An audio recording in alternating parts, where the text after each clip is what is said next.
Namaste and good evening. I basically would like to consider myself as an apolitical person. But then long ago when I was in college, and I still distinctly remember my political science teacher saying that, if you live in a state, one can be away from politics, but politics, however, will not remain far away from you. And over the years, my experience have taught me exactly the same. But the present issue that has engulfed Nepal, I somehow say that it is even beyond politics. The border dispute between Nepal and India. On an optimistic note, I would prefer to call it as a misunderstanding on our neighbor's part. It's not even dispute. It's beyond politics because it has affected all of us. It has struck the raw emotional chord of every Nepali like myself, irrespective of our backgrounds, of our ethnicity, political affiliation, or religious belief for that matter. And after this incident, most Nepali feel that their pride has been scarred heavily, and the very foundation of being a citizen of an independent, sovereign nation has been, heavily shaken. And this, of course, as we can see from the development of the current situation, is absolutely unbearable and simply unacceptable.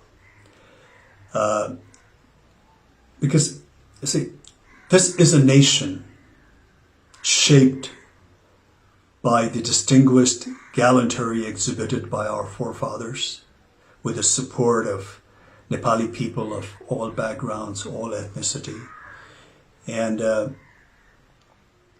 I do not say that, in our history and in the past, that we haven't displayed any weaknesses or compromises.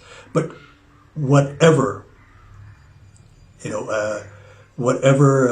sacrifices we have made in the past has been for one and only one reason, and that is to preserve and retain our independence and sovereignty.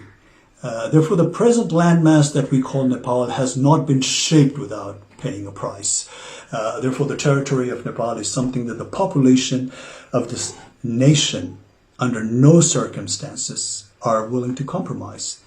And it's not a big deal because I'm sure India India not only understands this very clearly, but also highly identifies with this emotion, because India itself has gone through an arduous struggle against the heavy-handedness of its colonial powers. But we do not want to dwell on unnecessary braggadocio. Like we said, we in the past, in history, we've had our weaknesses. We had, our share of shortcomings. There was a phase of ignorance. There was a phase of, absent of political will amongst the political parties of the day, or the display of apathy by our political leaders of that time for some reasons. And, the more than sporadic political and social turmoil over the years that took place in this nation, of course, has not been of any help. And also not to forget, the friendly cooperation that we have extended to our neighbors, taken undue advantage of. But then again, now the time has, of course, evolved, the time has changed, and the population of Nepal, especially the youth, is, of course, not that of 1816 or 1857 or 1923, or for that matter, not even 1950 or 1962. The way the current scenario that has developed, clearly establishes that the population of this country are not going to accept any form of injustices lying down.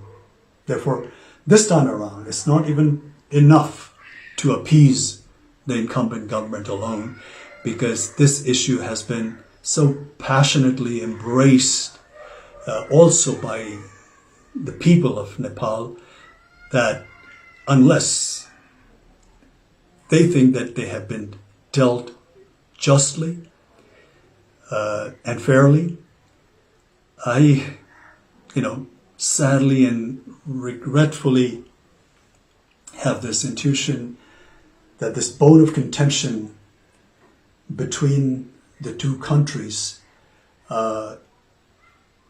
is going to persist. And this sort of, a deadlock between two neighboring nations who for such a long time in history have shared common values, common culture, tradition, religious belief to a large extent, is going to affect not only the two nations concerned, but also going to hamper the progress and rob the much needed peace in this region. Therefore,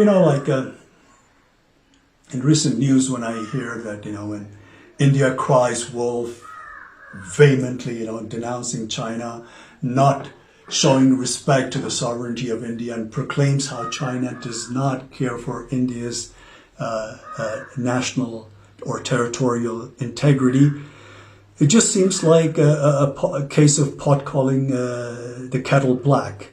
And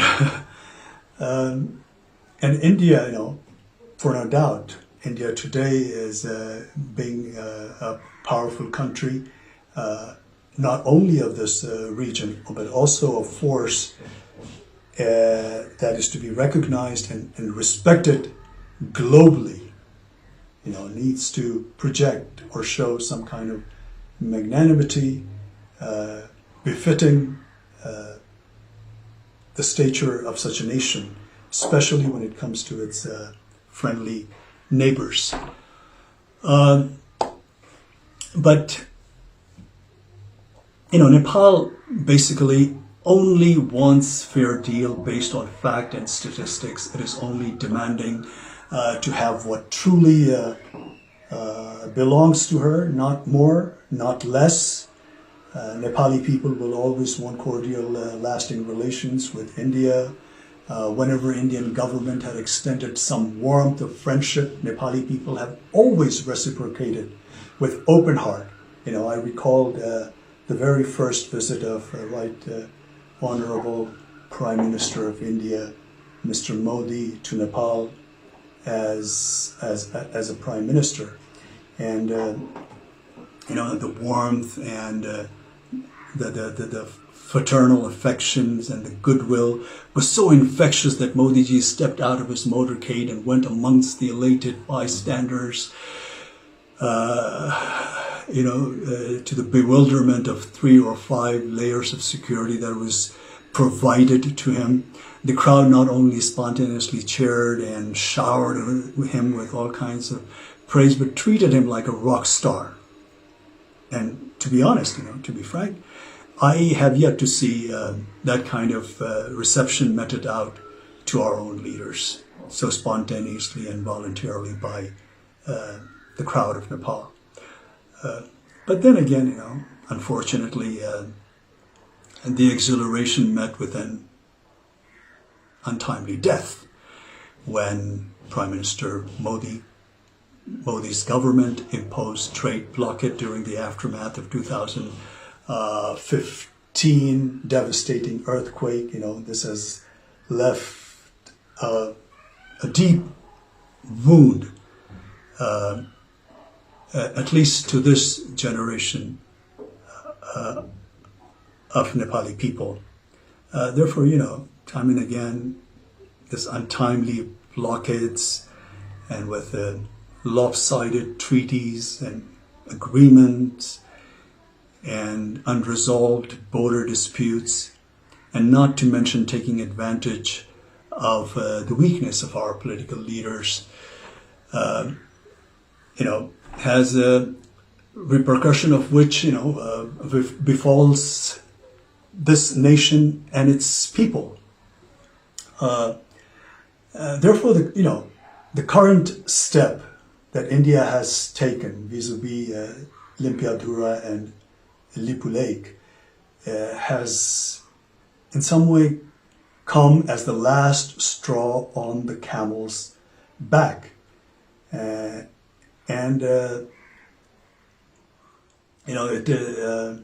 is not at all in the benefit of not only the two concerned nations, but also for the entire SAARC region, to say the least.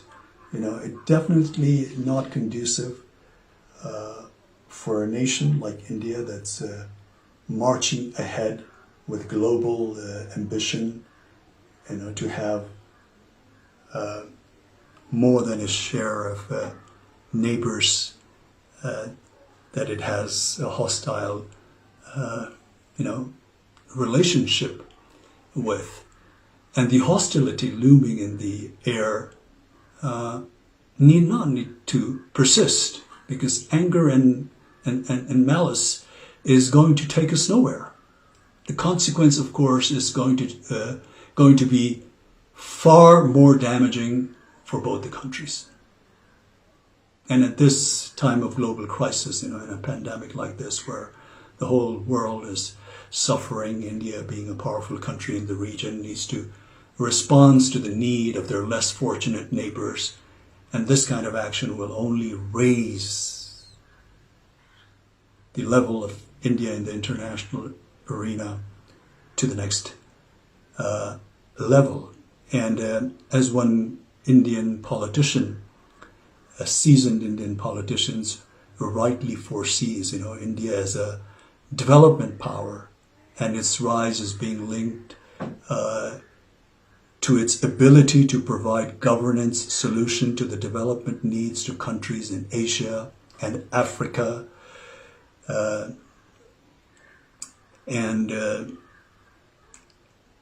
Also, just recently I was fortunate enough to hear the Prime Minister of India, Mr. Modi's address to his nation. I think it was on the occasion of Buddha Jayanti, and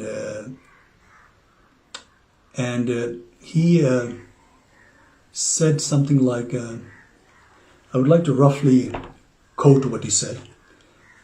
He said, we should always work with a sense of service only.